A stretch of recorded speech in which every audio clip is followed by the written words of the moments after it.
Now, you're welcome back. We're in the midst of our SuperValu Roadshow. Joe Molloy and Kieran Donaghy with you this evening. It's the latest in our series of roadshows in association with SuperValu. They're calling on GAA fans across the country to support where you're from. You can check out OTB social channels to get involved and win some great prizes.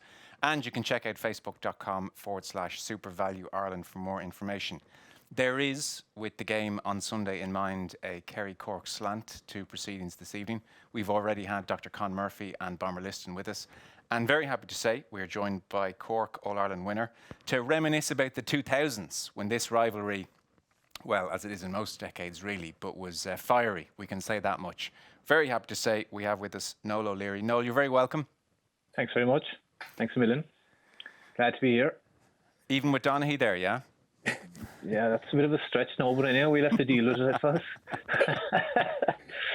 No, don't be like that. It's all good, All good. I know Noel's mother well. I call him for my coffee on my way down to Ballyvourne into Noel's mum. We have a good old chat all the time. So yeah. I'm after papering over the old wounds, I'd say, Joe, by now. The hatred levels might have come down a small bit. The mother has good all words for him, all right, to be fair. So he's a charmer. Yeah, we'll do all right. We'll be okay. So just to kind of get you two on the map in our heads, Noel, I know you made your debut for Cork in 2003. Kieran, you came along a couple of years later. I think debut was against Cork, wasn't it? It was, I tell you. Noel, my debut was below in the Munster final. I'll never forget it, in 2005 in Páirc Uí Chaoimh. The game was in the melting pot, and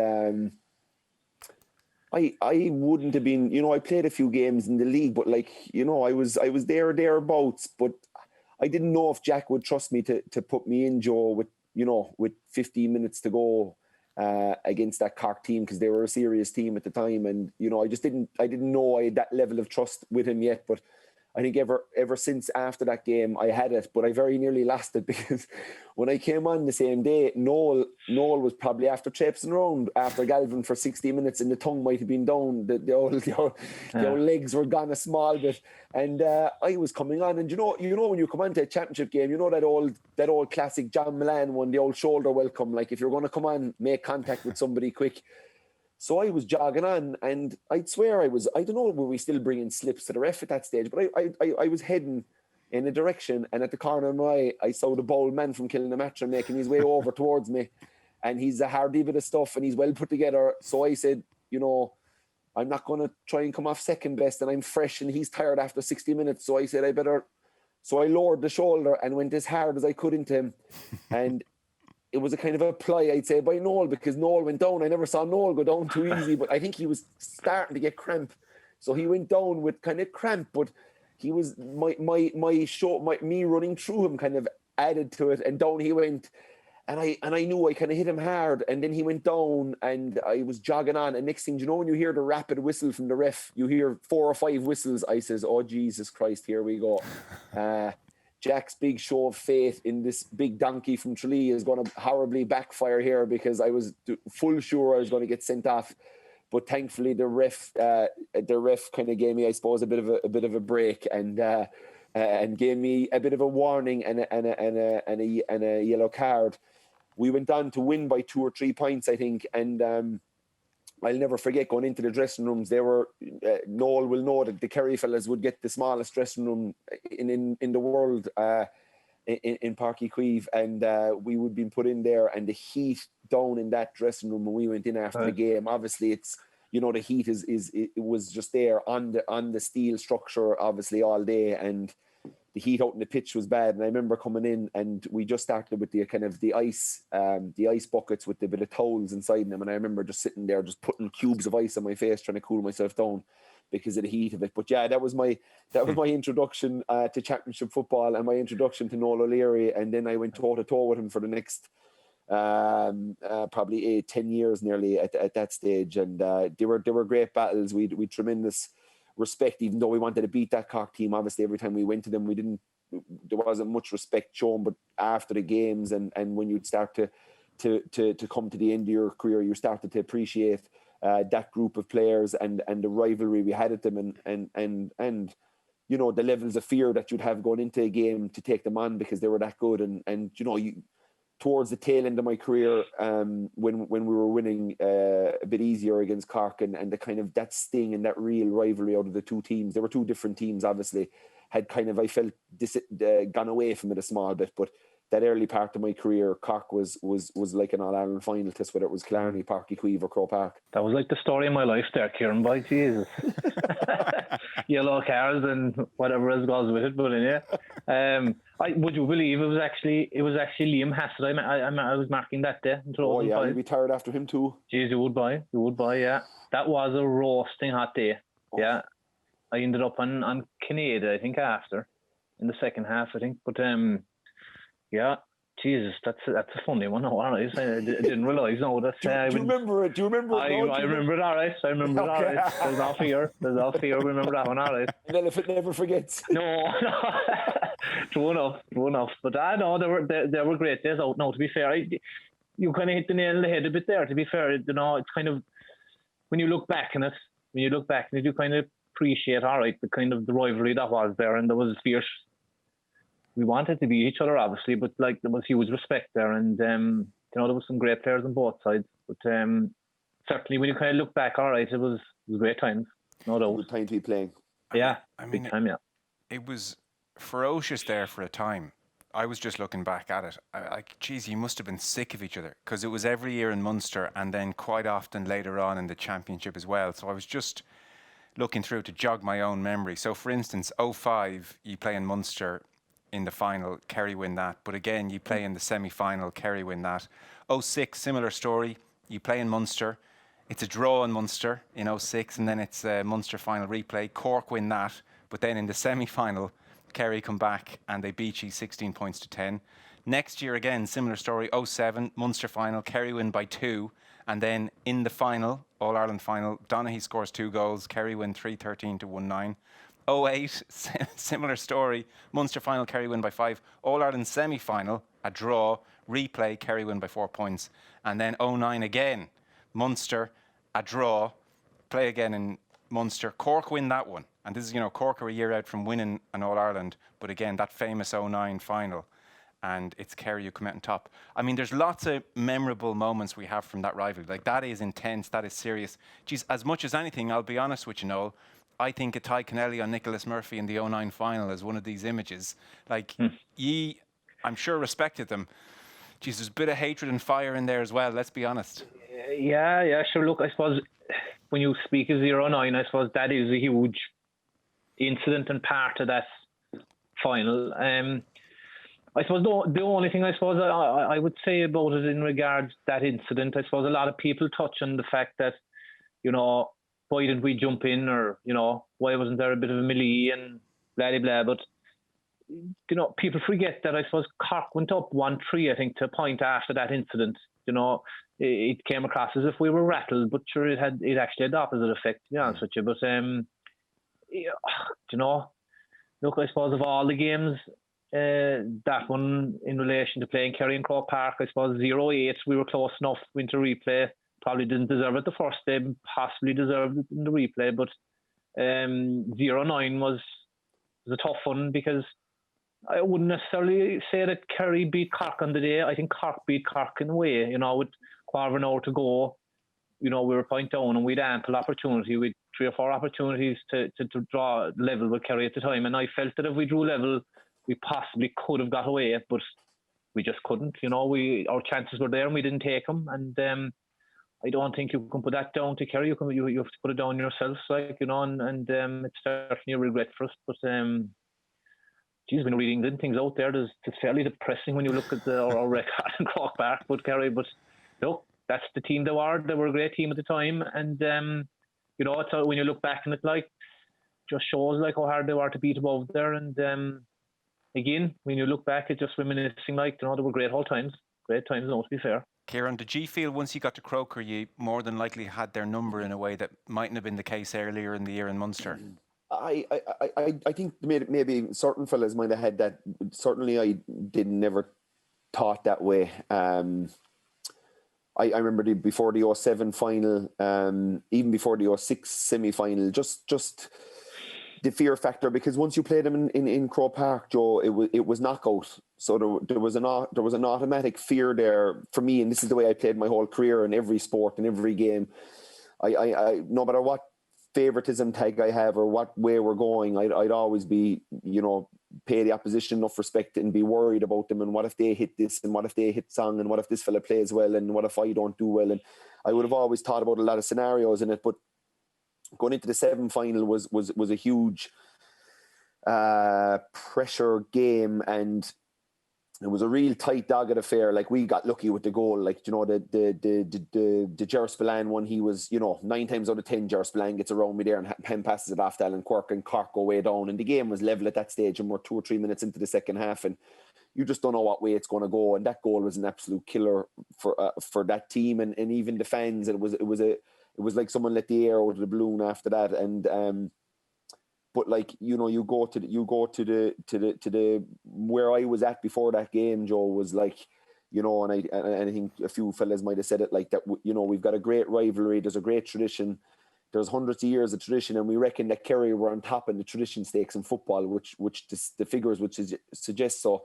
And our worry about that game was that if Cork win this one, we can bait him in Munster as long as we want afterwards, but we'll never live it down. They'll always have a real asterisk over us, and that was a huge. I never felt pressure before a game, Joe, or since more than that 07 final. Why? Because we knew how good this Cork team were. They beat us by 6 points, I'd say. Noel, I'd say he tanked us in Páirc Uí Chaoimh that day. It was 6, but it felt like 10. They were shouting, "Lock the gates," and we were trying to get out of there at the end of the game. Those fellas shout, "Lock the gates, keep them in there."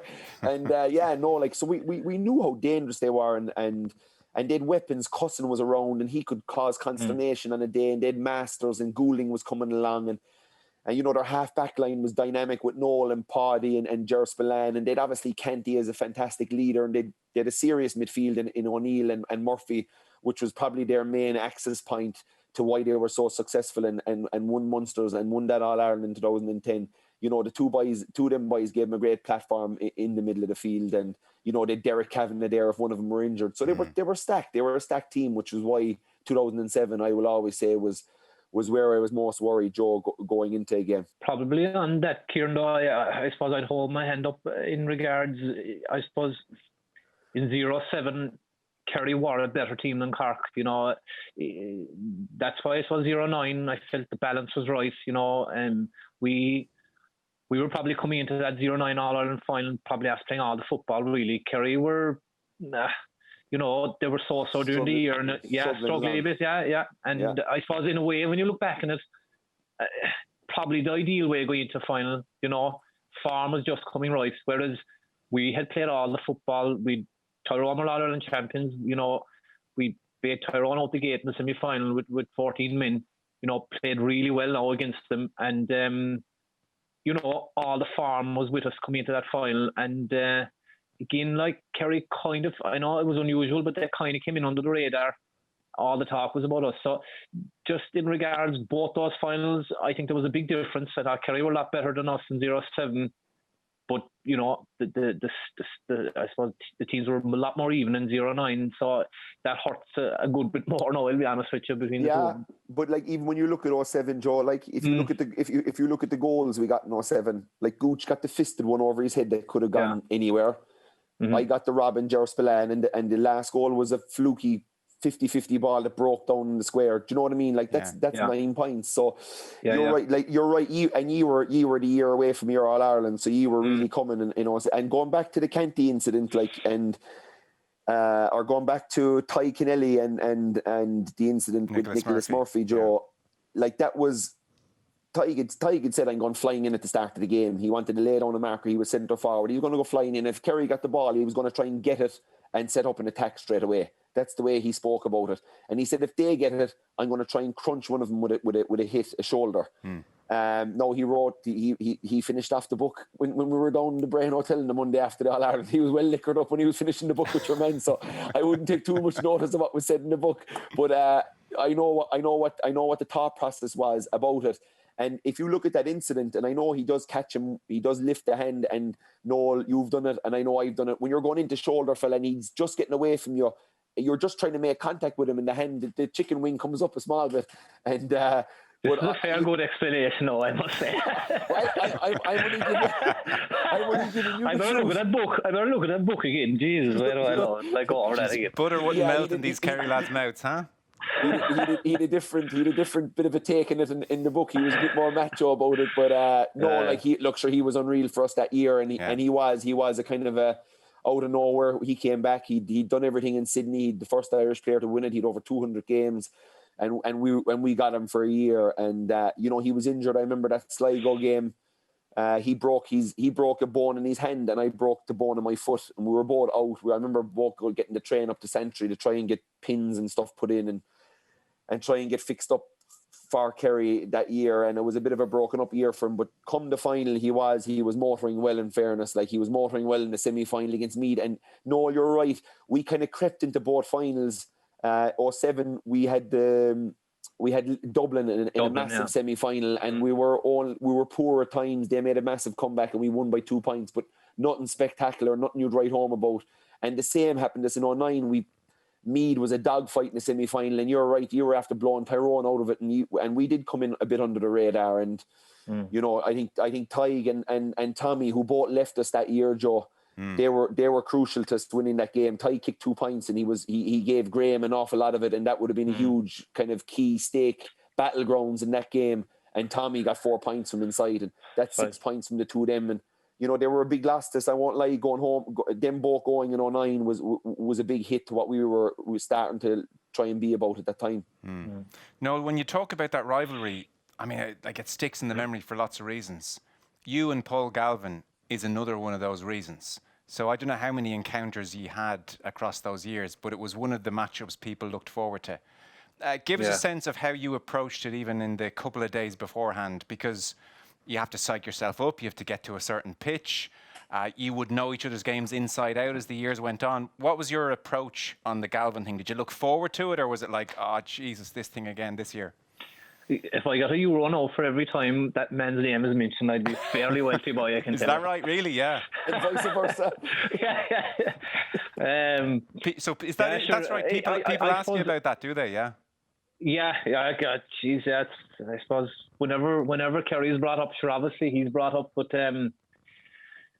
I suppose Paul was a guy that I first came across him playing with UCC. I suppose I went into the senior panel in 2000, and probably came across Paul, I'd say around 2003. We played UCC in a challenge game, and he was actually wing back for UCC at the time, Galvin. Right. And that was kind of the first day we kind of crossed paths, and obviously then he made the Kerry panel around 2003, 2004, I'd say, and I think it was around, I'd say 2005, he came on, I think, in the semi-final, if I'm not mistaken, above in Croke Park. And kind of from then on, I suppose, we crossed paths, but in relation to the build-up to games, sure, I suppose there was a bit of a spark there between the two of us, and certainly, he definitely brought the best out of me defensively, in that, like, Galvin was a kind of a guy, sure, Kieran, you'd know out there. I mean, like, if you gave him ball all day long, he was a lad that could do damage. And I suppose when I look back on it, I suppose to a certain degree, when I look back on playing against Paul Galvin, I suppose I'd certainly like to have expressed myself a bit more on him. My game against Galvin was probably getting up on him, shut him out of the game as best I could. And in doing that, I probably kind of cut myself short on the football front. But he was that kind of player you kind of had to zone in him. You kind of had to just shut him out as best as you could, because he was just so good to find space, and pick up that breaking ball, obviously, around the middle and make things happen. And I suppose, in order to play a game like that, you kind of really have to be ready. You have to be ready to empty the tank every day you went out against him, because the ground he covered was unbelievable. Like, and went deep, came off the shoulder. He worked it, kind of every way. So definitely in relation to the psychological side of it coming into games, like, he definitely brought the best of it out in me, because unless you were tuned in, it was game over with him, really.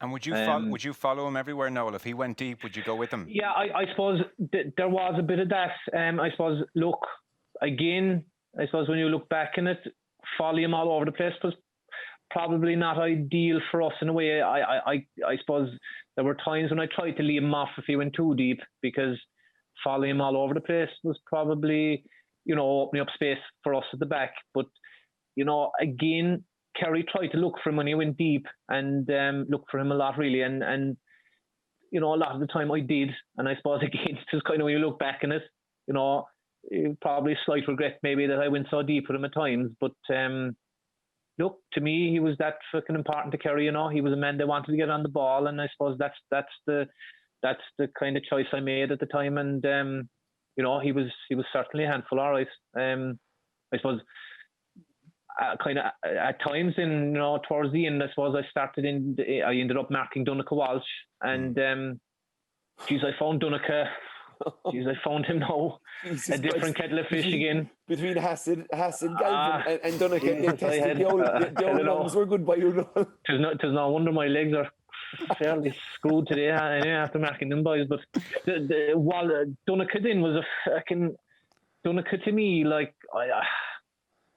totally underrated. In my opinion, really, like the big thing with Donaghy Walsh, and it was fierce, frustrating marking him. Like, Donaghy Walsh would make a run, and he was always in a position to get the ball. Whether he got it, that was a different question, but he was always in a position to get the ball. So you had to go at him, no matter what.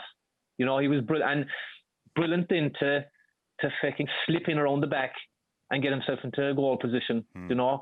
He was lethal dangerous, I'll be honest. Probably, with Galvin and Stephen O'Neill, probably up there with, yeah. Oh, really? I'd rate him very highly. Right, we do underrate him then, Kieran. Yeah, we do. Like, Donaghy was underrated because I suppose he was in a team with kind of high profile guys around the place that were, the household names, whether it was Galvin or Declan Sullivan or Gooch or Mike Frank or whatever.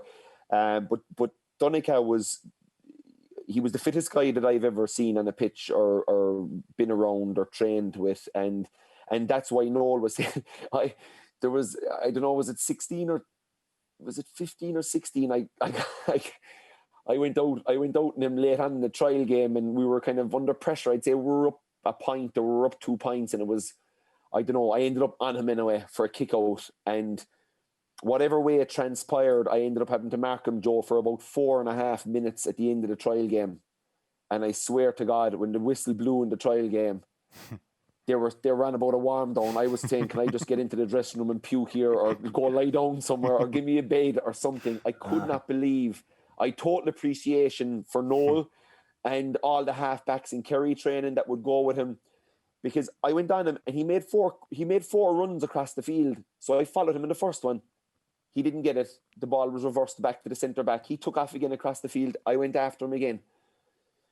The third time I couldn't really go. I jogged and I kind of stopped halfway, and he didn't get it. And he turned around and I don't know what he was like. He came running at me the fourth time, and I was kind of like going, I can't follow you, boy. I don't know what you're running at me for. But he ran at me and he kind of V-cutted away from me again, and he got the fourth one. And it was just, I had to run out after him. And yeah, look, and he was underrated through on goal. He was a great goal scorer. He was a very solid passer. He could have played midfield at times. He played midfield. He kept me out of a minor team when we were both minors together. He kept me out of a minor squad, a Munster winning Kerry team in the middle of the field. But he was totally underrated, Joe, and a class act on and off the pitch, and doing really well for him now. So he's a physiotherapist now, and he's really he's one of these fellas that whatever he does it right, and he does it properly, and just an all-around class guy. But yeah, he was. I tell you now, Noel there, the three fellas Noel has listed off, Joe. I tell you, maybe the three worst fellas now I could pick to run around with. Hasid was as tough as they come, and like a lovely kind of mad. There was a lovely madness about Hasid, even I'd a row with him 2 or 3 years ago, and he was managing Lower Rangers, and we were playing in a relegation game over in Crokes, and he was out in the pitch, and he was a Kerry selector at the time, and I was a Kerry player at the time, and he came out, there was an injury, and he came running out, and I said, get off the pitch, and he started on me, and I started on him, but he's a good boy and a tough boy. So in fairness to Noel, he came across the best of him when he was with his time with Cork, Mark, and those fellas. Well, no, they obviously felt you could do it, and they put you on some of these marquee guys. A last question on Galvin then. I didn't realise this was a thing where, it's if I have a penny for every time, so that's kind of interesting. So this is fiery, and I know, for instance, he sent you a congratulatory text after you won the All-Ireland in 2010, so there was definitely a real respect there in the end. I did see him say at one point, I got the sense that Cork were willing to take the hit with losing Noel if it meant I was off the field too. And I think in 2009 you were both sent off in Munster. Was that ever part of your thinking? If I drag the both of us down here, if this gets fiery enough, and we either both get sent off, or if he's so distracted with me, that's no bad thing. Was that part of the tactics in your mind? I suppose I've come across that comment. To be fair, I think I would call him out on that one, to be fair.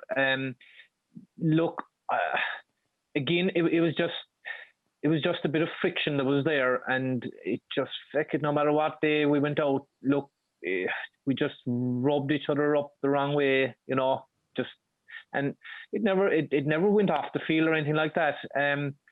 It's the point I made. Yeah. I just had to mark that man tightly, and as tight could be, and that meant being in his face. And like I say, it's certainly a regret of mine.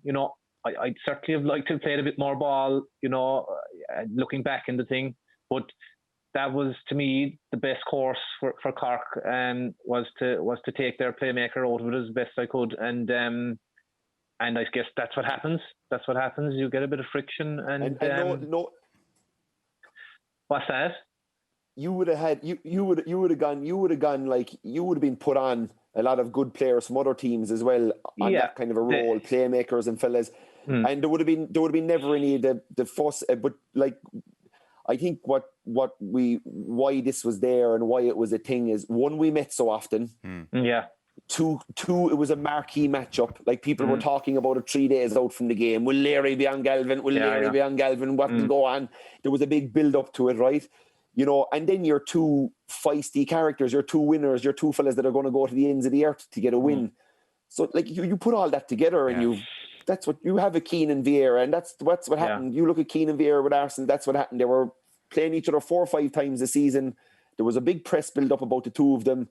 And then there was probably a small bit of he said, I'm going to go out and back it up, and I'll show them that I am the man to stop this, or I am the man to do this. And that's what happens. It's no, I don't think there's any rocket science behind why those two fellas spent a bit of time rolling around on the ground and tapping each other. No, and it's that's what people love, isn't it? Building up to a matchup and seeing a matchup. Absolutely. And if you're going to a game and you're on the terrace, that's what you want. Yeah. I can always remember, of all the things that happened between us, I remember 0-9, 0-9, when we both got sent off. Yeah. I remember before that game, Coonan had said to me, obviously that I was going to be on Galvin, and keep a cool head, and of course I'm nodding away and agreeing away with him, and Coonan now wouldn't give away much now, but when he says something, he means it. So, anyway, game went on, and obviously, sure, the usual Dargy-Bargy started, and without describing it, I suppose, too roughly, but Galvin gave me an elbow into the face, and of course, I gave him what would I say? Just a slight hand back. It was more of a fist than a hand now, I think we can say. Bit harsh there, lads, but idea. But of course, McInerney, and he turned around, and of course, my hand was about to do the business anyway, and got caught rotten anyway. And I remember, I knew I was getting the line, but all I could think about was Galvin's going to stay in the field here now, and walking to the crowd now here, all on my own. but I can tell you the relief when I looked around and saw your man getting the red card. I swear to God Almighty, it was fairly depressing, but that definitely made things an awful lot easier anyway. I was taking sometimes, Jesus Christ, the laws members. But Coonan didn't talk to me for about 2 weeks after that. Not happy. And Paul was sore after that. I remember he was sore after, but I tell you, lads, the football he played in 2009 after that was something else. He did footballer of the year that year, wasn't he? He was player of the year, but he was he was standout. He was unbelievable. Everything he did. He was class. I didn't realise he had texted you until today after the 10 final. Noel, were you looking at your phone saying, "Geez, someone's after nicking Galvin's phone here"? Yeah. Look, sure. It was a surprise, but I suppose the makeup of the text, I kind of knew it was him. All right, to be fair, and look, it wasn't a surprise. To be fair, I'd say, look, if it was the opposite way, I probably would have reached out as well. I was waiting a long time to win All Ireland. He was probably after winning a couple of them, and I more than likely, if it was the other way around, I probably would have done the same, to be fair. Yeah, I don't doubt it. Listening to you talk there about the hurt of 2009 in particular, and look, Kieran makes some very good points about 2007 and those 3 goals. Geez, if your group had not got over the line in 10, I mean, there's an argument you should have won more than one, but listening to you there, if you had not got over the line in 10, that would have been some waste of talent and work, wouldn't it? Yeah, look, I suppose in 10 it was an unusual year. We were the opposite to 2009 in that we didn't play particularly well in 2010, and I suppose we went away for a weekend, I suppose halfway through the year, and Kerry were still obviously involved, and it was shaping up that we'd possibly meet in the All Ireland final again, and I suppose there was nothing in our minds only to avenge our defeat in 2009, and we'd spoken about it, and we were fairly adamant, and fairly sure that we would meet in an All-Ireland final or semi-final, let it be, whatever. And then obviously Down beat Kerry in the quarter-final. And it kind of threw us. It threw us a bit, I'll be honest. It was a bit, maybe looking back on it, maybe it was a bit naive. It was more the players than management, to be fair. But maybe we fucking looked too far ahead, really. And our focus seemed to be on Kerry kind of when we got past Munster, and it threw us, and we just kind of got over the line, and I suppose the expectation was when Kerry were gone, I suppose it was ours to lose then, really, and that's not easy. It's not easy, kind of, when there's expectation there then, and Kerry were gone, and it just against Dublin. We were very lucky against Dublin in the semi-final, but I suppose a bit of experience. We kept grinding away, and with 10 minutes to go, you could feel the tide turning, and we just about got over it, but and then obviously in the All-Ireland final, jittery enough again, but got there eventually in the finish, but it was huge relief. Relief, right. That was the main emotion in a way, was it? It was, to be fair, it was, we've been knocking on the door, and we probably won 3 or 4 national leagues, in a row coming into it as well. And, like Kieran said, the form was there, we had the players and the balance was there. And, look, it was definitely relief and great to have got there, Because I was chatting with Kieran just briefly before coming on air, and I was saying to him, in a way, you're kind of a forgotten group in some ways. I don't mean that in a disrespectful way. I think possibly you think of, say, the Armagh team and the McGeeneys and big characters and memorable players, and you think then into that Tyrone team and Mickey Hart, very well remembered, and this Kerry team, and then suddenly we're into the Dublin era. I mean, I don't know, is it maybe because you kept yourselves to yourselves a bit more? You weren't those, big national figures. You think of even the Cork hurlers, and you've Donal Óg and Sean Óg, and just these lads who seemed to register with people. That Cork team didn't seem to go in for any of that stuff. They went about their business. You won your All-Ireland. You sort of just good, sensible types almost might have been the way you would have been looked at. I suppose a lot of that had to do probably with, I suppose, the dynamic between Conor Coonan and Graham Canty. They were both very reserved. They had no interest in the limelight, no interest in all that, and they set the tone, was it? They did. Like Canty was look, having played against Kieran and all, like great players, there's no doubt. But like, you know, Canty to me was, when you look at it as an all-round pitcher, you know, being captain, you know, being a leader, you know, he to me was the best I have played with and against, because it's just the whole package job. You know, he had to shoulder an unbelievable amount between, you know, leading his team through good and bad, and obviously, you know, with the strikes and the whole works. But you know, he was the guy that went through all that. But the big thing, I suppose, you know, you talk about the forgotten team, like Canty again. You know, when you look at his career, and I suppose pick out your top players in Ireland, Graham Canty has an all-star at cornerback, fullback, centre-back. He's a nomination at cornerback, fullback, centre-back, wing-back and midfield. Like, there ain't too many players in Ireland that have those achievements. He has won player of the tournament in Australia twice. He's captained his country in Australia. Like, his achievements are, and the point you make, you know, no one knows it, but like, you know, there ain't, the point I would make about Graham Canty, I suppose, you know, is that, you know, play Graham Canty in one position all his career, he'd certainly be up there with one of the best, you know. But Graham Canty was a firefighter for Cork most of his life. You know, if Cork had an issue with Kieran, Canty had to go back. You know, if Cork had an issue with Kennelly or whoever, Canty had to move out to centre-back, or he had to go to wing-back. You know, he was being moved around an awful lot. So I always made the point about Graham, you know, imagine just having him playing in one position all his career, what he'd have achieved there, you know.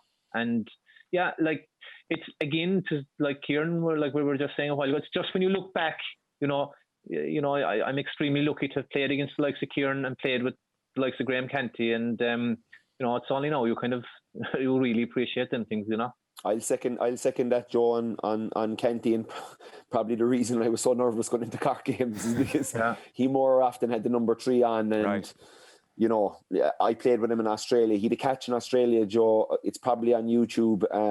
Late on in the game, you know, we're up 4 points. It's do or die stuff, and there's just a bomb put in, and there's bodies everywhere. I was back there. There was just it was a shit show basically. And next thing, Canty came out with the 2 big gloves and the 2 knees up, and he nearly cleared fellas, and he just caught it in his chest and landed on the ground, and it was a mark, obviously. But yeah, look, he was class, in fairness, and he's Noel is right. He was a firefighter. He was thrown over to cornerback on Gooch. If Gooch was going well, he was moved around an awful lot.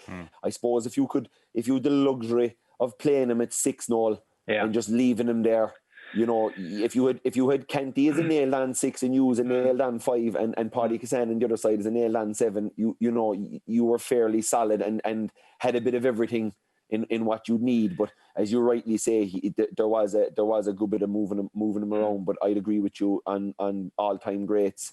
Canty is definitely up there, and a great leader, and keeps himself and did all that. But Jesus, out in the pitch, he was fantastic. Yeah, he was a great operator. I mean, it's only in hindsight, and kind of today it hit me as well, probably because that was the first decade of the back door, like this, as a Kerry-Cork rivalry, that you were both so strong, and that the back door was in, like that, those 2000s, that was fairly phenomenal stuff. It would be a while before Cork and Kerry have a decade like that.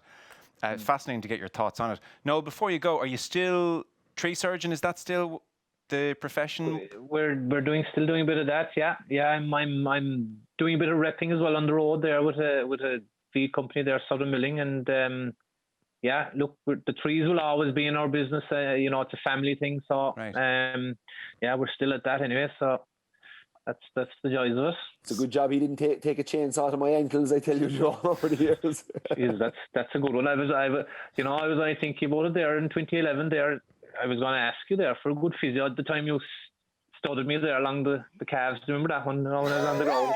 Now we're talking. Come on. Fake and why? Jeez, I should have brought this one up. Come on, Nolly, talk to me. No, Asher, listen, hey. An elephant never forgets. I think we spun that one there earlier. You know, we talk about that one again. We'll talk about it over a pint when COVID is over. Is that on YouTube? No, we'll go down to the mills to your mum. We'll have a pint of porter. Exactly, right. I'll be looking Donaghy Studs O'Leary on YouTube. Is that what I'm looking for? Yeah. Jesus. Could be there, yeah. Could be there. Okay. Could be there. I must have been getting back at you taking the dive in 05, I'd say. Could be, yeah. You've done well. You've done well now to be fair. And sorry, Noel, for the uninitiated, tree surgery. Yes. Give me the lowdown on that, Yes. because I always read from afar that you were doing this as well as winning All Ireland with Cork and doing your thing. Are you? Is it looking after sick trees, or what's the gist of it? Yeah, I suppose it's mostly probably dangerous trees, really. Right. So I suppose trees that are near buildings or near roads, and we take them down then. So that entails then climbing the trees with harness and rope and sectioning the trees down safely. Okay. So yeah, it's fairly physical going, but then yeah. Well, that's different to what I thought. You see, surgery implied you were healing them, but you're just taking them down. Yeah. Different ball game, yeah. You didn't need too much gym work, Nolly, with that going on. No. To be fair, no, it was a big help to me. All right, during my career, I didn't do an awful lot of gym work. No, Did you not? Yeah, right. That was a big help. All right. And are you serious? That would keep you going Yeah, upper body? it actually was. To be fair, at the time, gym work had come into the inter-county game in a big way, I suppose, in the 0-0s. And I actually, you see, climbing trees, you were working your legs and working your upper body, and physically, I didn't have to do an awful lot of weights. No. Right, So, very interesting. it was a good one. Okay, so Galvin was wasting his time in the gym, and you were climbing trees, and that was you. It was a cheaper way of doing it, all right. In a word, or maybe just a few more than a word, who's going to win on Sunday? To call a spade, I'd expect Kerry to win it. I just think they have a more settled team. Cork could possibly go with a more youthful team the next day, which wouldn't be no bad thing. But I thought they might build on last year a bit more. But you could see a different Cork team the next day. It'll be interesting. But I just think Kerry, they look settled. Just even the way they're playing. Kieran mightn't like this one now, but they look like they have a kind of a northern-looking style to them. You know, they seem to be more defensive this year. They're getting bodies back and breaking forward. And, just looking at it, I'd say, like McGahan there that's involved with them, he seems, to have brought that kind of an element to him, I'd say, and just looking in. So, I just feel that they're better balanced and just a bit ahead of our guys. But, look, it's like Kieran said earlier, 10 minutes to go. And if Cork are there, then it's a 50-50 job. It's for Cork to get to that situation. That's the key. And I'm not so sure. To be honest. Okay. Look, I'm going with Kerry, but I wouldn't rule out a Cork win either. Youth is the prize as well. They'll go with it, throw caution to the wind, and have a rattle off it. And if that'll be the attitude, then you just never know. But Kerry for me anyway, yeah. Okay, very good. Well, listen, it's been fascinating to pick your brain and get your memories and all of that stuff. Noel O'Leary, thanks so much. That was Noel O'Leary, the latest in our series of GAA Roadshows. In association with SuperValu, we're calling on GAA fans across the country to support where you're from. You can check out OTB social channels, get involved, win some great prizes, and check out facebook.com SuperValu Ireland for more information.